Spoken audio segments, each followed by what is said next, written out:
and welcome. You're watching Countdown on Bloomberg Quint Live, India's first digital live streaming business news service. These are the top headlines that we're tracking at this hour.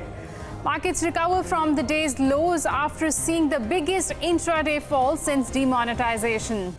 Broader markets also continue with their decline but are off the day's low. India VIX surges as much as 44% in trade, the biggest jump seen since August 2015. And Punjab National Bank misses estimates in the third quarter. Asset quality sees marginal improvement while provisions remain elevated. Well, it's certainly an afternoon of recovery, and it's showing in the way the Nifty is done. By the way, the global markets too. The Dow futures are actually trading in the green as we speak. The European markets too, taking cues from the Dow futures, are trading much better. I think we're seeing the recovery. There you see the Dow Mini that's trading with a fair bit of green as well, and this will only improve. Now, just look at what's happened at the broader end of the spectrum too, and I also want to bring up the market breadth, the advanced decline ratio. I sense that there would be some bit of a pullback in favor of the advances, just ever so minor, but maybe not too conclusive. But the broader end of the spectrum, the mid cap and the small cap indices should come up on your screen. When we started off the day, they were down 5.5%. Look at the falls now. The mid cap index, 1.5%. The small cap, about 2.5%. So the headline numbers are looking a lot better. 2 days in a row, the Nifty heat map was looking all red when we started off. Right now, still red. You probably ignore the one or two stocks which are trading marginally in the green. It's almost all red, but the quantum of cuts have definitely come off. Tata Motors started off 9% lower, is down about 5%. The HDFC twins are no longer as weak as it was looking. HDFC 1.5%. It was well over 2.5% at the start of the trading day as well. So some of the cuts have come off. We're still down about 1.5%. Is still a deep gash, but nowhere close to the levels that we started off. I just want to mark 3 or 4 quick stocks before I hand it over to Navneet, and 3 or 4 quick stocks at the broader end of the spectrum. There is some bit of a recovery that we're seeing in some of the stocks on an intraday basis as well. So everything from a CCL products, I mean the stocks will come up on your screen, but good moves there. CCL products off from the lows of the day. So there is some gains that we're seeing in our CCL products for sure. Even the 2 or 3 other names will come up on your screen. Just look at Century Textiles, started off here, and look at the rates that we have currently on Century Textiles. A couple of other names, or some of them in the red, some of them in the green, but off the lows of the day. Persistent Systems about 1.5% higher, but off the lows of the day quite significantly. SCI, again, a stock which started off meaningfully lower, but during the course of the day has only inched up and currently resting at the high point of the day. And similarly for NCC, in the red, yes, but certainly you've seen a bit of an uptick really for NCC too. And last but not the least, while there is a bout of recovery, there are a few stocks that are reeling under pressure today. So the top losers include stocks like Vakrangi and PC Jewelers, which are amongst the top 2 losers on the NSE 500, or some of the others, the likes of Just Dial or a Dilip Buildcon or a Jain Irrigation, which are reeling a little bit under pressure. Some of these would probably be a part of your FNO list as well, Navneet.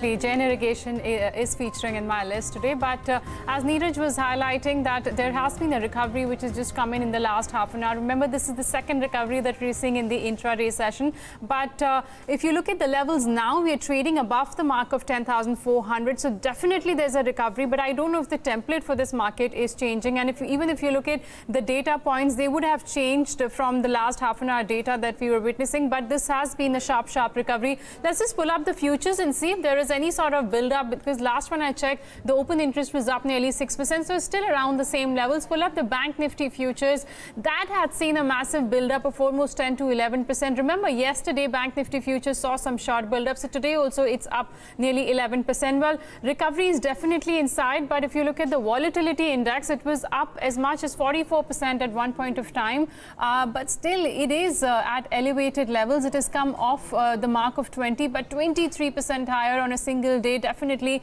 higher volatility will remain a key concern for this market. Let me just tell you, during the session actually for 2018, we definitely turned negative for Nifty, Bank Nifty, but the gains have now been recovered a bit because we started the year somewhere about 10,500 levels. What's the level on the downside that we should be watching? And we've been telling you this throughout the day today. Watch out for the 200-day moving average for Nifty, which is somewhere about 10,200. That's a very strong support for the market. Even for Bank Nifty, watch out for levels of 24477, and the bulls have actually defended the 100-day moving average for both Nifty as well as Bank Nifty. The opening was below the 100-day moving average, but right now both these indices are trading above the mark of 100-day moving average.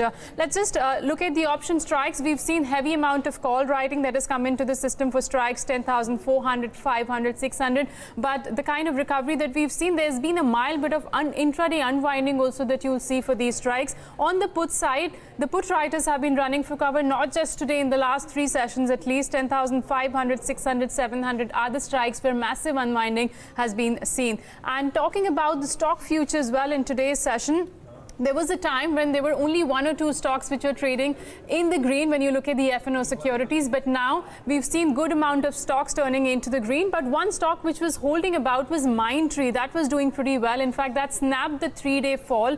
Today, it has been gaining in a weak market. And look at the build-up on the futures, 21% higher. That's telling you there is some buying taking place when it comes to some quality stocks at lower levels. And that's been the case for Mindtree that one has seen today. The other one is Tata Motors. The stock reacted to bad set of numbers. The disappointment came in from the JLR margins this time around. In fact, it's also hit its fresh 52-week low in today's session. Tata Motors February futures also have seen fresh short buildup which has come in today's trade. Okay, just a quick word before I get guest on board. The sugar companies, I think the government has hiked the import duty on sugar by about 100 percentage points. Maybe, just maybe, some of the sugar companies could be recovering from the levels that they started off at. Yes, some spurts in the sugar names in the session today. But Mahantesh Sabarad, he's head of retail research, SBI Cap Securities, joins us on the show. Mahantesh, good having you. Thanks much for joining in. What have you been telling clients to do? Buy on dips or sit on the sidelines and wait for the dust to settle? So the first and foremost advice has been to stay invested. We've been asking them to hunt down quality names. Basically, we are going to see the market narrow down to opportunities only in quality names now. There's too much of dust that is blowing around because of concerns of local in nature as well as global concerns. So this dust will take some time to settle. Until then, it will be quality names to hunt down. Mahantesh, we've seen, you were talking about the quality stocks, and we've seen the FI-owned stocks for the likes of HDFC Twins. They got sold into yesterday. Today also we've seen some cuts coming about. So will there be more shift towards the large cap stocks from the mid cap side? See, partly you have to understand that there are various kinds of FIIs out there. The first and foremost selling that we are seeing is coming from the ETF funds who typically sell on a day-to-day basis, buy on a day-to-day basis. So heavy FII holding kind of stocks, HDFC, both the twins are with heavy FII holdings, will naturally suffer because ETFs will sell into such markets, and that's what we are seeing. As far as the second part of the question, will the large caps generally fall more than the mid caps? At least from a correction point of view, if you look at from 1st of Jan, the calendar year to date, we have found that we had seen that actually the mid caps and small caps had suffered quite a bit in terms of fall even before the budget day arrived, and the large caps had not fallen. So there will be a convergence, I would say reversion to the mean in terms of overall market falling. So large cap fall should be greater than mid cap, small cap fall in the interim period.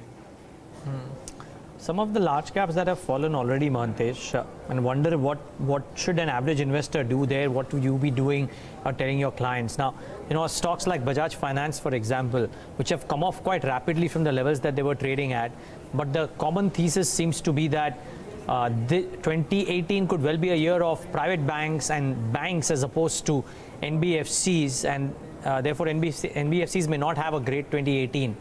What should one do with one of the leaders of that pack, namely Bajaj Finance? So you're right. I think this year will not be the year for NBFCs simply because you have interest rates going to rise. In a rising interest rate environment, NBFCs get caught on the wrong foot. because their cost of fund quickly rises, whereas their lending ability is or the ability to pass on the increase is limited. That is why you will have the banks competing fairly with them now. Banks hitherto were not able to lend as swiftly as an NBFC could because they were straddled with their own set of worries related to NPAs. Now NPAs are gradually getting solved either through the IBC mechanism, or there is a sufficient buffer available in terms of capital raising that has happened both by the PSU banks as well as the private banks. So therefore NBFC as a space will not be rallying as much as we had seen them do so in the past.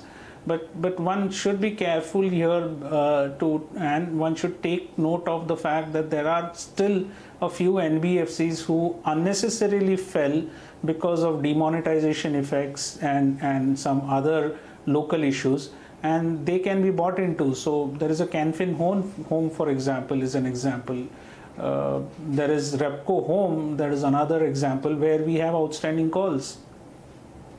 Canfin Homes yesterday saw a good recovery. The counter was up 7%. Mahantesh, if there is a fear of rise in interest rates, would you also avoid the other interest rate sensitive sectors from the likes of real estate?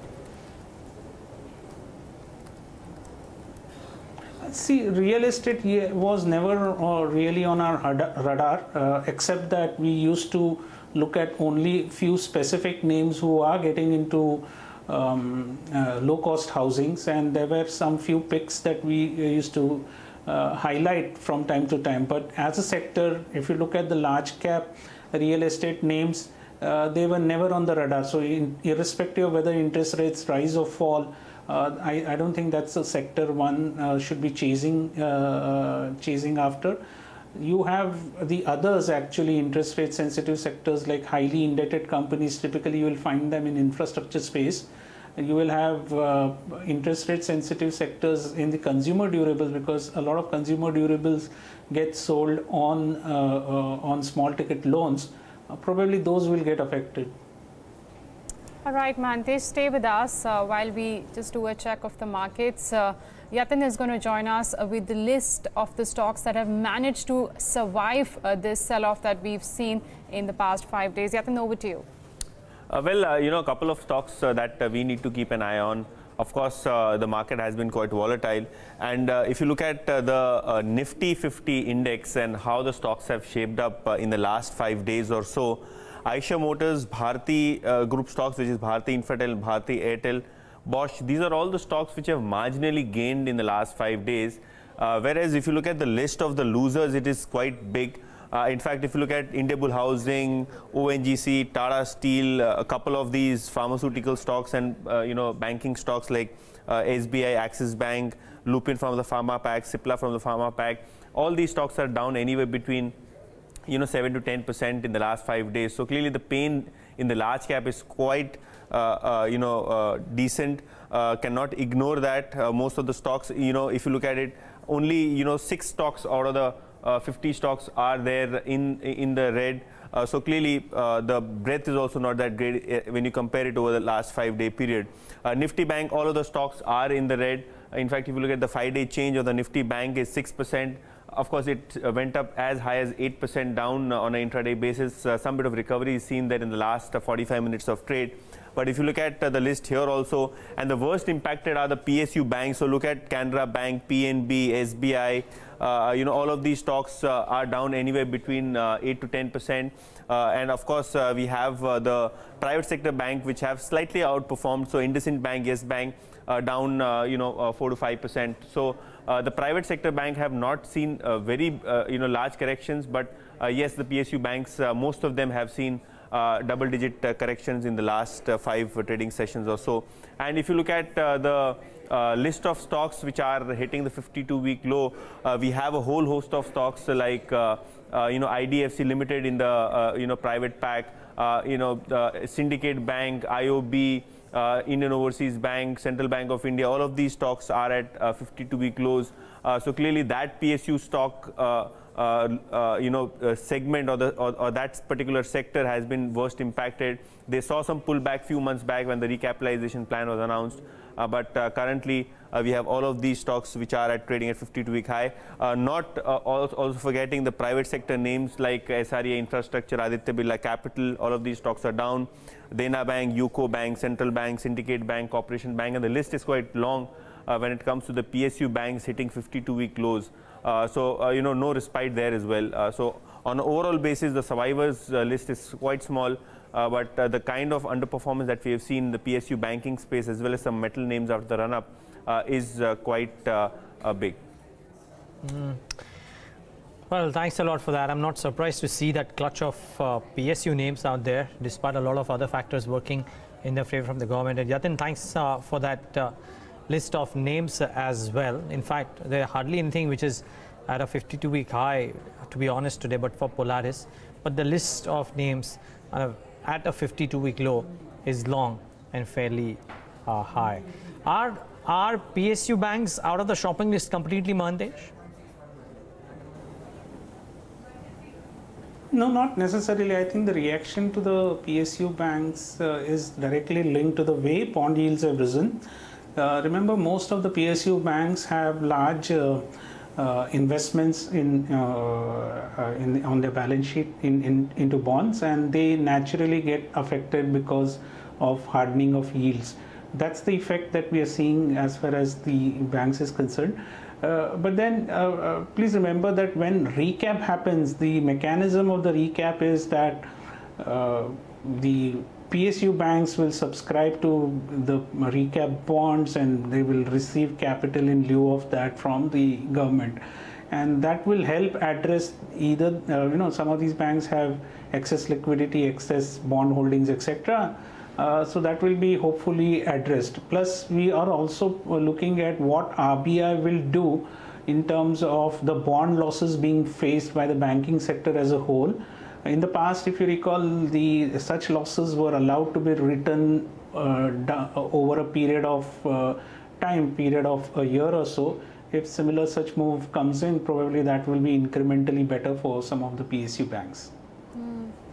Well, talking about banks, ICICI Bank is now trading in the green, so that's recovered its losses that we were seeing. The intraday chart will give you a clear picture, but whole host of other stocks which have turned green. That's ICICI Bank, it just turned green. Page Industries is trading with gains of nearly 4%, and one stock actually throughout the session which was bucking the trend was Oil India. That's been trading in the positive territory with gains of nearly 3%. But talking about the markets, it's been quite a sharp correction that one has seen since the Nifty actually hit an all-time high levels on the 29th of last month. So what's changed in the Nifty 500 universe? Somit Sarkar is here to tell us that. Somit, over to you. So if you see in the Nifty 500 index, today 0 stocks have hit all-time high, but there are 48 stocks that have hit an 52-week low today. And if you see that trend from the day it had hit an all-time high, the number of stocks that have been hitting 52-week low, it has increased. On 29 Jan, there were 4 stocks that had hit 52-week low. Then on 1st Feb, there were 5. 2nd, there were 20 stocks. 5th Feb, there were 33 stocks that had hit a 52-week low. And today, there are 48 stocks that have hit a 52-week low. So to name a few stocks among the Nifty, major, there is Tata Motors, there is UPL, then there is BSE, IDFC, Shrey Infra, Exide. So these are the few stocks that have hit 52-week low today on the market. There's also India Cement, PFC, Care Ratings, Max Financials, who have hit a 52-week low today in the Nifty 500 index, if you see. But what about the sharpest fall that one has seen for the key indices, which are one of them, since January 29th?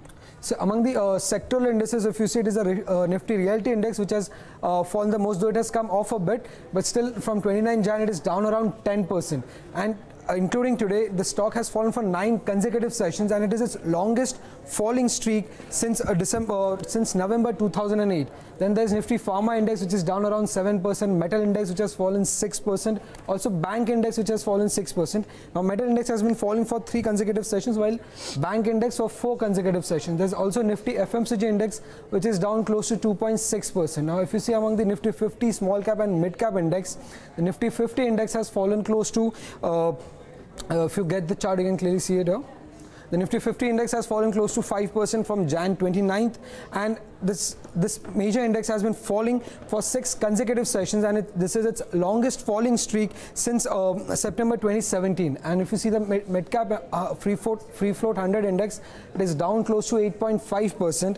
This has been falling for 9 consecutive sessions, and this is its longest falling streak since December 2011. Then also the Nifty small cap index has fallen the most and is down around 11% from Jan 29th, 2018.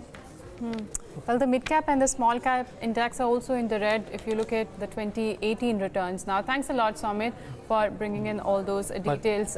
But you want to mark the Nifty. It's now just about a percent down. Yeah. This is like a normal day now. It's not like a day wherein we've seen the Dow plunge meaningfully down and a reaction to there. It's a really, really sharp recovery that we're seeing in the Nifty 50. The Nifty Bank too, by the way, seems to be leading the charge because that one is just down 0.75%. So I'm guessing the private banks have come back with a bang. Just bring up the Nifty Bank performers and ICICI Bank was the one which just turned green a while back. ICICI Bank we marked a while back. Yeah, I think that's the counter. It's also a heavyweight in the bank Nifty, so that's also contributing to the gains. And plus, stocks like HDFC and all are now down only 1%. At one point of time, I remember they were down nearly 3 to 4%. Axis Bank is now down only about close to 1%. So besides ICICI, most of them are trading in the red, but they're definitely off days low that one had seen, and that's the contribution chart. ICICI Bank, Bajaj Finance, Tata Steel, Bharti Airtel are contributing the most, whereas what is capping the moves on the upside are the likes of TCS, Reliance, Infi and HDFC. Yeah, so certainly the banks are doing well. Now just about 0.5% down for the Nifty Bank, and the Nifty is now down less than 1%, 105 points. Boy, it's been an afternoon of recovery. We didn't think this would happen, but it has. Mahantesh, before we let you go though, I know you mentioned at the start that you are telling your clients not to sell. That's the first piece of advice. Selectively within pockets that you believed will show a good earnings growth, are you telling people to buy? And if so, what are those pockets?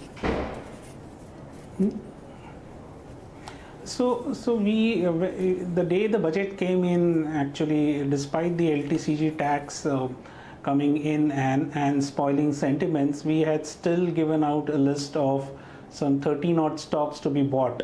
These comprised of small caps to large caps and were particularly focused on those companies who have the ability to deliver from whatever the budget has given in terms of the various expenditure allocations.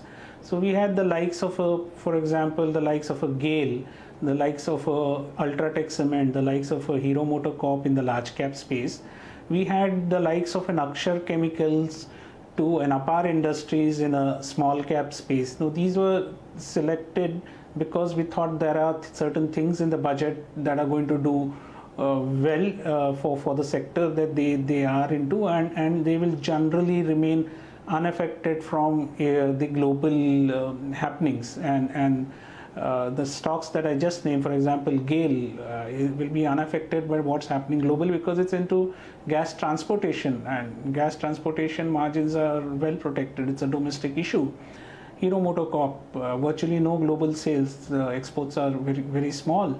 Ultratech, absolutely local play, but certain element of cost is coming due to petcoke prices, or rather they have to be dependent on other fuel sources now. But still entirely local play. Apar Industries, and I also named Akshar Chemicals. These are linked to the growth that is going to happen in India through recovery in exports, for example. So they will do well. Apar Industry, incidentally, will benefit from the increased transformization of the electrical sector. Transformization means more and more transformers getting purchased for rural distribution networks. So these were the stocks that we had chosen, and these we had recommended as buys. Some of these stocks you would have noticed had hardly fallen since the budget day. Well, that's an interesting list, and I hope viewers have taken note of that as well. Mahantesh, I'm glad that they worked out well for people who heard you then. And I hope some people are hearing you now. Thank you so much for joining in today, Mahantesh, and giving us your thoughts. By the way, as we speak, eyes are glued to the Nifty Bank because that's about to break into the green. boy, did we think this would happen. The Nifty Bank on a day like this about to break into the green, almost there, just teasing, but that's a really, really sharp pullback that we're seeing in the banking names. Navneet was right, ICICI Bank is leading the charge here, so that's up about 2%, and then giving it companies access, and HDFC Bank getting ready. Nifty Bank in the green now.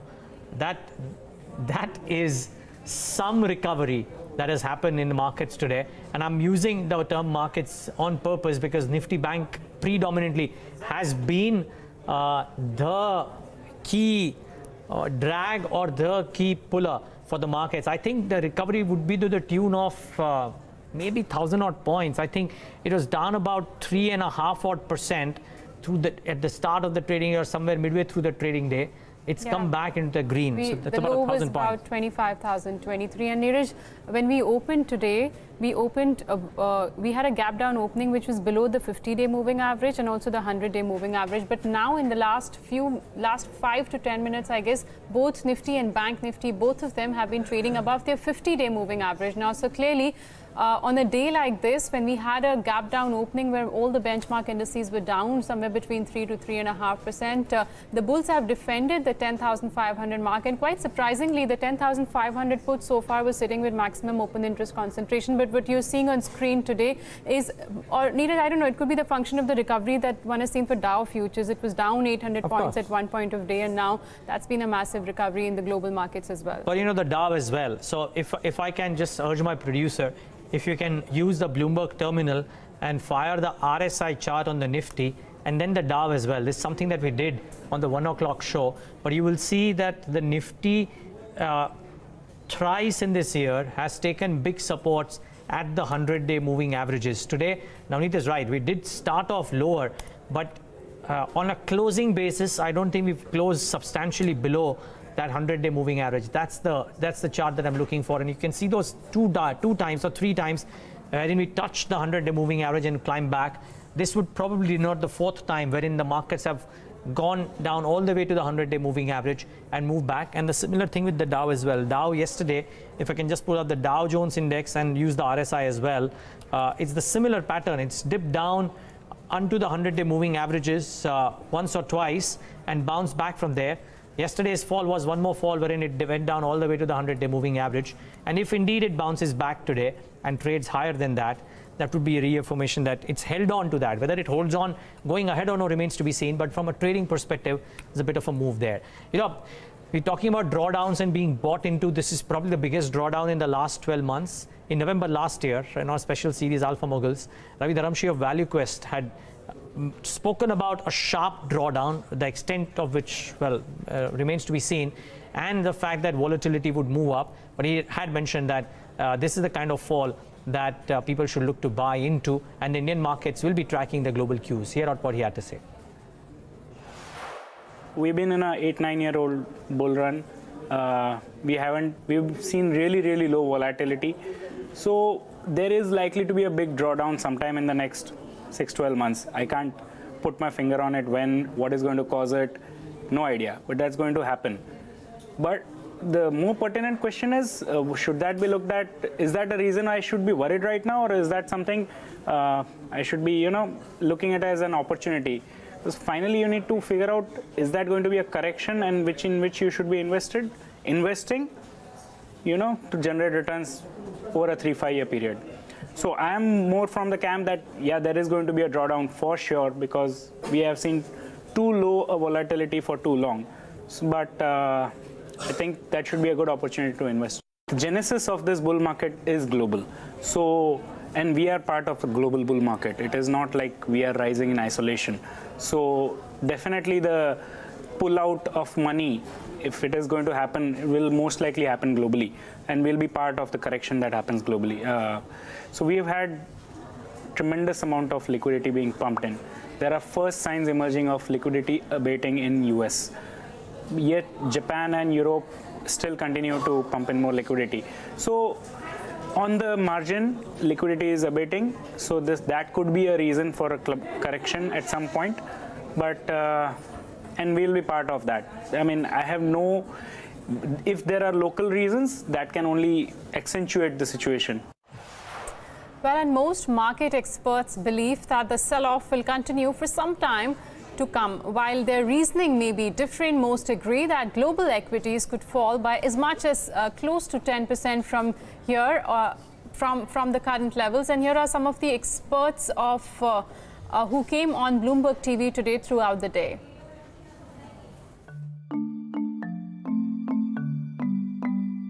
I suspect we need to see a correction that is meaningful enough to establish something like 5 to 10% upside to base, particularly when you bear in mind the way that some of the quantitative strategies, systematic strategies are starting to unwind, and just how extreme the investor euphoria was going into all of this. So I doubt very much that this is just going to be a 1 or 2 day phenomenon. I suspect it's going to be more long lasting. Where we're starting to see earnings revisions moving south, and again that speaks to the idea this is going to be quite a long lasting correction. So I think where's defensive, actually you were covering the markets in Singapore. I think ASEAN, Singapore and Thailand, that's not over-owned, it's not tech heavy, it actually speaks more to the upstream energy sectors. I think those markets can be somewhat defensive in this sell-off, and we think North Asia is where the price action will be most severe. This is actually quite a technical sell-off. What we've seen is a rise in volatility.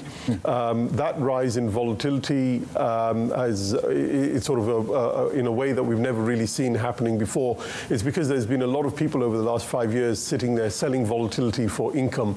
And as that resets higher, basically what it means is that positions have to be taken down. So we think that overall there's probably another 5% lower in this market. What we're seeing here is a bit of a resurgence in late cycle cyclical inflation. I mean, I emphasize cyclical inflation because the secular trend in inflation is still down. We have very strong disinflationary forces, but that's the long-term trend. But near-term, there is a pickup in inflation and a bit of nervousness as to how central banks, particularly the Fed, are going to respond to this. I think there'll be a knee-jerk reaction, so you can expect markets maybe to be down 2, maybe 3%. But also in the back of people's minds is there hasn't been the irrational exuberance in this part of the world that we've seen in the West. So there is no kind of inflated levels of valuations, and I still think there's a good bedrock of investors who remain committed to the market and won't have a knee-jerk reaction that they must sell. By the way, not that we celebrated it, but people who celebrated the recovery too early. And again, I'm not saying that it's not a recovery. It is still a remarkable recovery from the lows of the day. The Nifty Bank is not in the green anymore, about 0.75% in the red. So it's very volatile, I must say. As we try to nudge those green levels, it's again given off some of the gains, down about 1%. Just too volatile for my comfort. Let's just get in our technical experts on board and try and figure out how are they approaching trading in a scenario like this. Ruchit Jain, technical analyst at Angel Broking, joins us right now on the show. Ruchit, good afternoon. Thanks so much for joining in. Sacchitanand Uttekar also joins in on the show. Gentlemen, both of you, good afternoon. Thanks for joining in. Ruchit, what are you doing in a scenario like this? Are you taking any large trades, or it's only very light trading that you yourself would be doing as well? Well, very good afternoon, Neeraj. Neeraj, no doubt the kind of volatility that we are witnessing since last couple of trading sessions, if you are a very short-term trader, then it's better to stay light, and even if you are trading, then the trading position should always be smaller in such kind of volatility scenario. Now, as far as market direction is concerned, no doubt that we are into a corrective phase, although this corrective phase is a part of a bull trend. But if we see the hourly chart, then today's low marks the end of a 5-wave corrective move from the top of 11,170.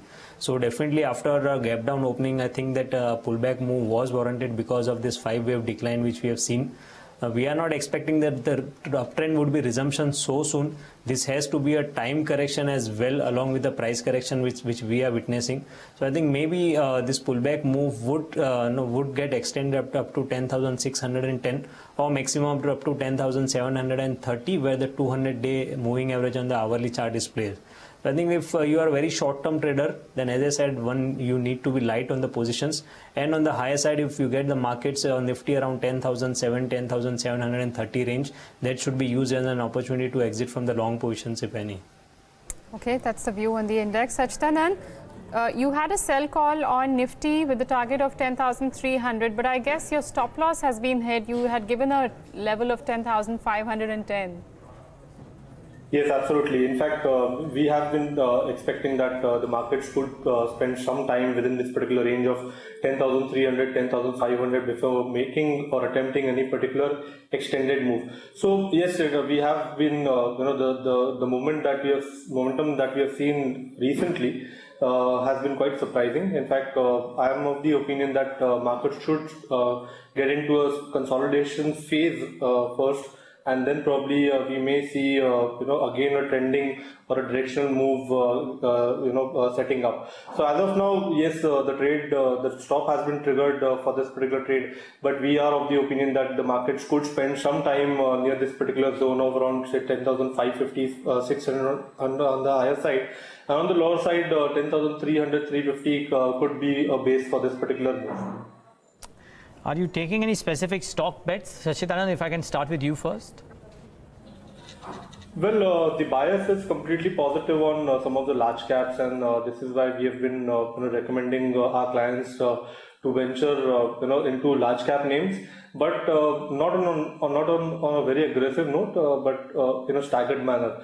Bharti Airtel is one particular stock wherein we are seeing some kind of reversal getting formed.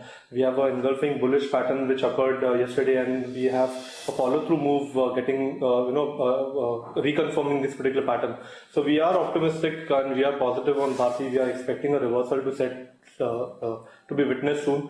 We have a price target somewhere close to around 495, and the stop loss what we are recommending is slightly higher. So if you look at the entire trade setup, the stop loss for the trade is somewhere close to 406.30, and it's a positional buy that we have recommended. The second call was a sell call on Just Dial, but again the kind of volatility that we have seen. So mid caps are something which are wherein we are taking a stance of avoid to negative. So we are not really optimistic on most of the mid cap counters. Okay, just before we go to Jan Lambrechts, Ruchit, your top stock calls for the afternoon? Well, I'm recommending to go long in ITC. Firstly, one of the reason is because of the defensive nature, and secondly, if we see in last 3-4 trading sessions when markets have corrected, the large caps too have corrected, but this stock has relatively outperformed and has remained sideways. The hourly charts are indicating good support around 268, so one can go long with stop loss below 267. I don't have very aggressive target on the higher side, but the recent high of 290 could be tested in this stock. One second call would be to go to buy Volta's 580 put. We are negative on this stock and are expecting this stock to test its 200-day moving average in near term, since the major support on the daily chart has been breached. We are not recommending to go short in futures because of the kind of volatility that we are witnessing, but one can definitely go long, buy 580 put option, keep a stop loss below 7 rupees for potential target around 35. Okay, so those are a couple of the trading strategies from Sacchitanand as well as Ruchit. Well, on that note, let's get a global voice to understand what's exactly happening in the global markets. We know the fall has been because of the rising US bond yields, but let's get a check from Jan Lambrechts, Director and Head of Research for Asia at Rabobank International. Hi Jan, thanks a lot for joining us today on Bloomberg Quinn. Well, the whole sell-off in the global equities started after the non-farm payroll data for the month of January came out in US last Friday. The data is indicating that the macros are improving, but there's a fear that the interest rate could be hiked. Probably the guidance was they will be hiked by 3 times, but I guess the street is now fearing that there could be more hikes that could come in terms of interest rates in US markets. What are you making of what is happening in the world equities? Yeah, indeed. We're of course very busy all trying to export rationalize what happened there. As you mentioned, interest rates have been a part of that. US yields were rising anyway over the course of last week there, and the Fed expectations feed into that, and in general worries about inflation feed into this. That all leads of course to discounted cash flows, or for discounted dividends being lower, and that's how you can rationalize at least part of the fall in equity markets. Reality here though is that if you're looking at the sell-off, it is still moderate, at least compared to the enormous bull market we've been in. I think what really spooked people yesterday was more the role of machine trading. People feeling that in that 15 minutes, which sell orders came in very, very sharp. The Dow fell from -700 on the day to -1600 on the intraday. People felt like, hey, what's going on here? And that emphasizes how much the market now is passive instead of active investment strategies, how much it depends on algorithm trading, high-frequency quant strategies, and how little people actually know about the exact impact and how it all works together. Now, if you're positive, you'd say whatever used to happen in a couple of weeks' time, human interaction leading to a market sell-off, now all happens in 15 minutes, meaning that the recovery can also come in quicker. That's the positive take, I think. But the more negative take is, of course, that people are worried, like, okay, could we have a couple of days in a row? That notwithstanding, and which is too short-term, Jan, is there a sense that the extent of the drawdown could be limited to the levels that we've seen? Dow futures, as we speak, are trading with a fair bit of green as well. So it's been a very sharp recovery. Could this be a technical correction that has played its part, or is it difficult to call that right now? I think on a structural, fundamental positive side, it would be strange to see a market crash, a very, very big correction that plays out over weeks and months suddenly happening now when the economy in the US, but also globally, is actually entering a very favorable part of the business cycle. And if anything, last Friday suggested that we may finally see those wage increases that everyone's been talking about. Of course, that could see central banks tightening policy, but it's coming from record low levels. There's still a lot of money floating around. It's hard to see against such a positive economic backdrop this correction lasting there. Therefore, it looks indeed more like, people more spooked by yesterday's events, the machine trading there coming through. There is a big correction, of course, also in the short volatility trades coming through, but it's not that fundamentally the picture is looking gloomy. On the contrary, even the non-manufacturing PMI yesterday, the PMI came in almost at 60, very, very strong levels. Yeah, and clearly the market sentiment has been spooked because of higher interest rates. But in a scenario like this, let's say if the interest rates are hiked in US, what sort of fund flows do you see? How will the positioning be? Will you witness shift in fund flows from emerging markets then to more to developed markets like US? Well, we see at the height of sort of issues yesterday, when really people are spooked, the traditional safe havens do come up. Because that was perhaps the story also of last week, that both U.S. Treasuries went up, the yields were up, I would say, so they were sold, the U.S. Treasuries, and at the same time the equity market was sold. And that was quite an interesting thing to see in combination. Yesterday, though, at the moment people were really spooked. They did go to the traditional safe havens. We saw the yen gain, we saw the Swissy gain. You also saw the US Treasuries benefit from that. So that's a more traditional sort of market move. That also suggests that if you have moments like that, again, emerging market currencies and emerging markets could, of course, suffer. In general, also higher dollar yields, higher dollar rates, probably not really beneficial for emerging markets either. But we have to understand that this is endogenous, as in the amount the Fed will be willing to hike is going to be very much dependent on how the market's going to trade. If suddenly the markets take a turn for the worse and that actually has legs, the Fed is not going to hike 3 times. That's simply how the process has been and how much they've been communicating. It's very much data-driven, and not just on the macro data, but also, I think, on the market data and the markets which they've been targeting for years now. Okay. We'll leave it at that, Jan. Many thanks for joining in today and giving us that perspective. Really appreciate you taking the time out and being with us. By the way, just keep in mind, the Dow futures are up about 170 points. So from a low of being down 840 or 800 points, let's put it that way, 850 points, we're now up 170, which is a 1,000-point uptick in the Dow. We're talking about the Nifty Bank, the mothership has gained 1,000 points. This is not to say that this is what the level will be, but the Dow futures, while volatile as they may be, are showing that bit of a recovery. I would presume that's the Dow futures on your screen, and that's about 150, 160 point recovery that we have seen already. Amidst other things, and I will just try and get that tweet going in, but you don't usually have a business captain tweeting about the markets. Anand Mahindra has done that, and he is saying that it's a great time to go bargain hunting. We'll just have to move swiftly before the market begins to recover. When was the last time you saw a large industry captain tweeting like this about the markets? I don't remember this in a long time.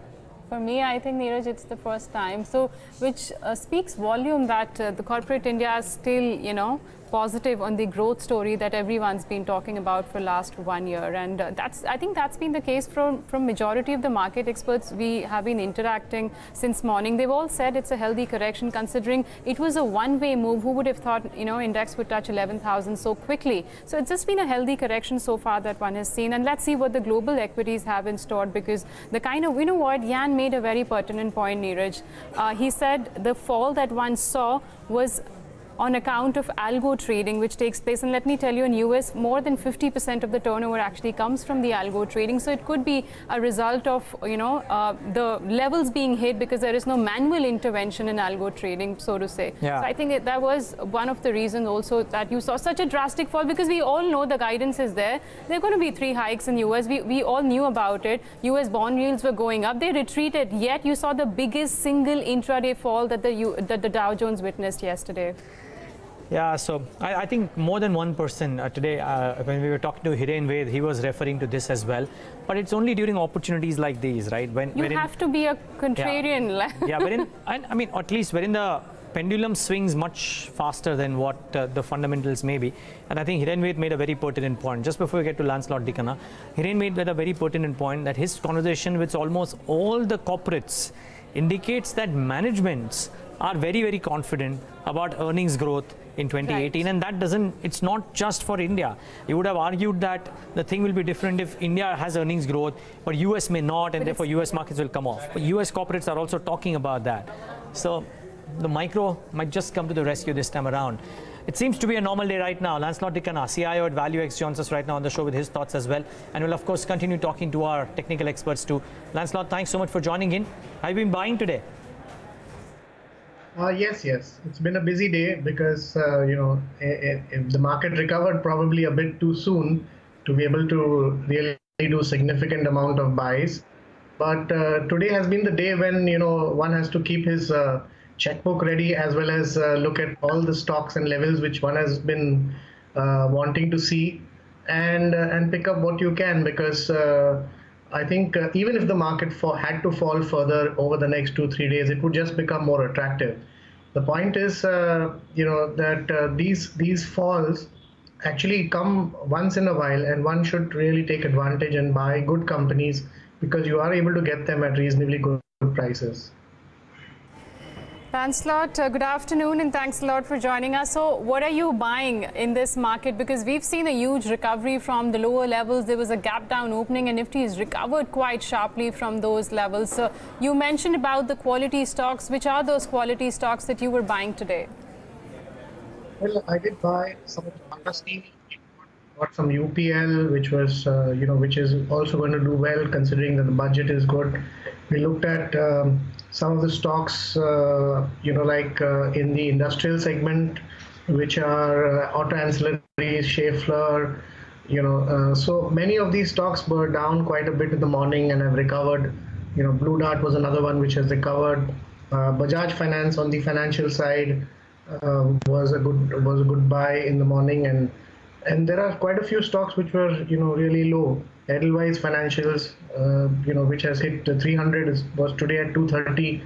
So these are all good companies with solid managements, with a good business plan in place. And like you mentioned earlier, I think all the managements are looking forward to increased or improved earnings growth in 2018-19, because the base has been lower, and with the macro situation improving, the earnings is going to look a lot better. So I think one look at the individual companies and look at the valuations, and then look at the time frame. If you're looking at 3 years from now, one should hope that all these companies would grow at least by 40-50% from here in sales and profitability. So why would the valuations be lower? I think Lancelot makes a very important point, and some very interesting names out there too. Lancelot, hold on to that thought though. I would want to quiz you more on that. The reason I ask you to hold on is because Lupin, the numbers are out. Our net profit estimates were 426, and the number has come out at 309. So it's a disappointing headline profit number. We'll still wait for the other numbers and other details to come out. Remember, revenue is seen down about 11%. Let's see if there has been a revenue downtick.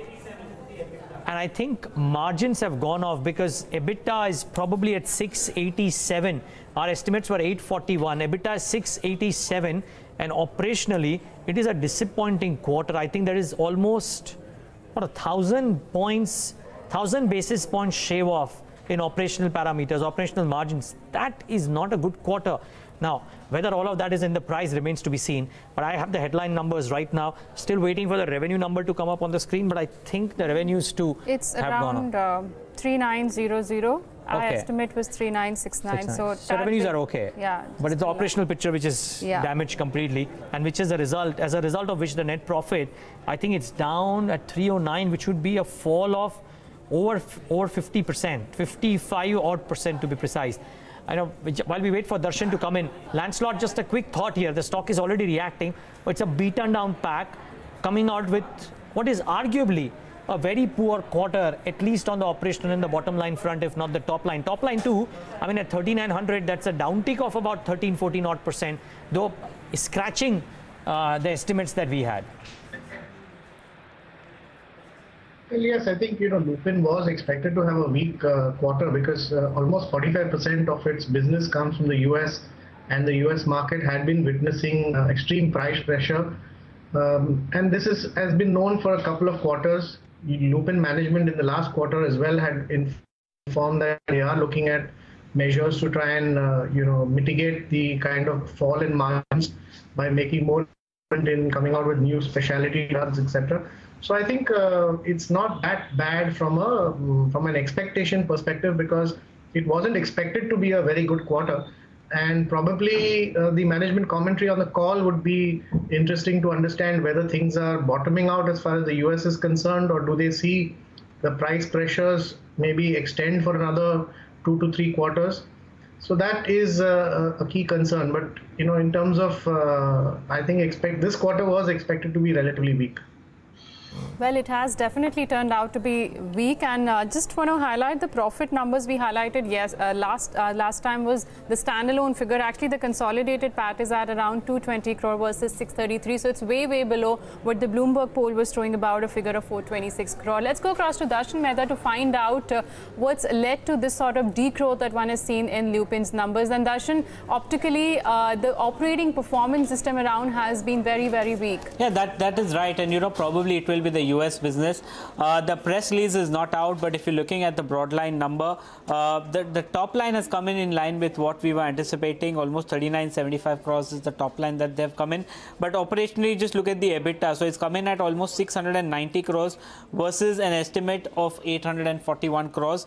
That means that the EBITDA margin itself comes in much lower at almost 17.3% versus 21.2%. So overall, US seems to be the big issue that we will be looking at in the press release. That is not yet out, but they have a lot of cost escalations. This time around, the other income is much lower. They have had cost escalations because of issues as far as their plants are concerned, and what we want to know is what will happen as far as the US revenues are concerned, because we were anticipating a 30 to 40% drop as far as the US revenues are concerned, given the fact that some of their products are facing key competition. So we need to watch out for that. So once I have that, I'll get back to you. But the headline number at this point of time indicates that the top line at least is stable, but below the line operationally the company is not done well. There seems to be a lot of cost escalations, which has actually percolated down to weak profit numbers and weak margin numbers.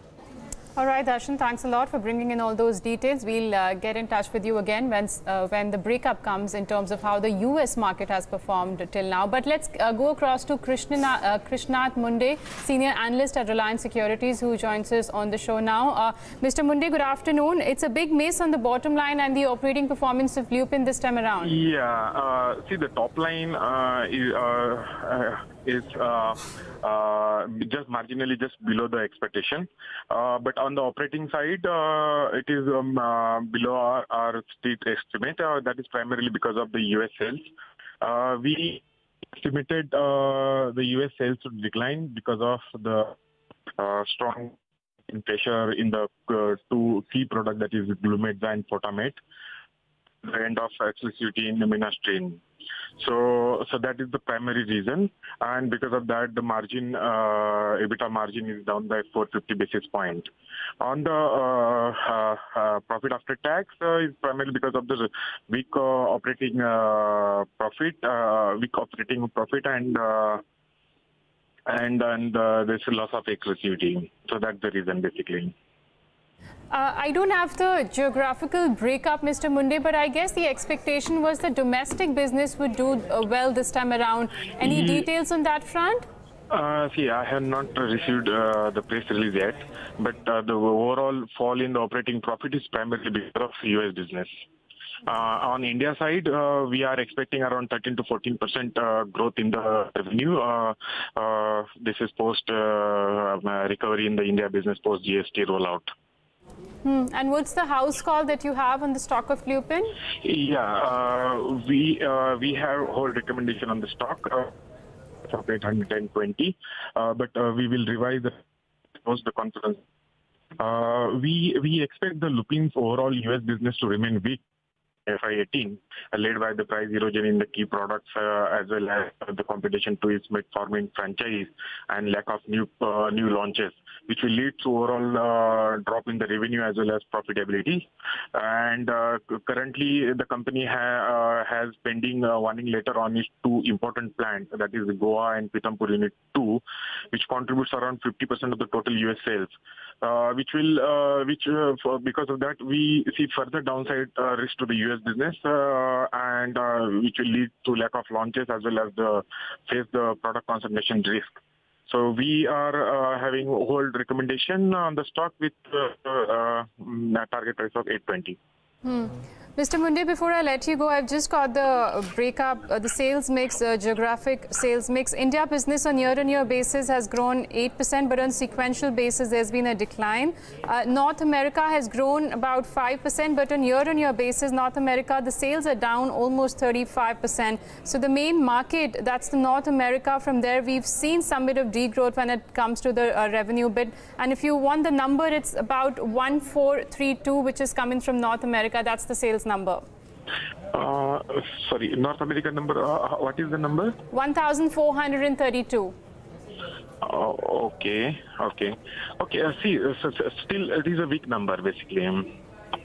Okay, we'll let you go on that note. Thanks a lot for joining us and taking us through the Lupin's numbers, which have come in way below what the street was estimating. Remember, the top line was in line with the Bloomberg poll was throwing about, but it is the operating performance which has weighed big time. And as Mr. Munde was also sharing with us, that it is the American business which is weighing on the company. And clearly, if you look at the revenue mix, on year-on-year basis, there has been a downtick of almost 35%. However, the India business, Neeraj, has seen a growth of nearly 8%.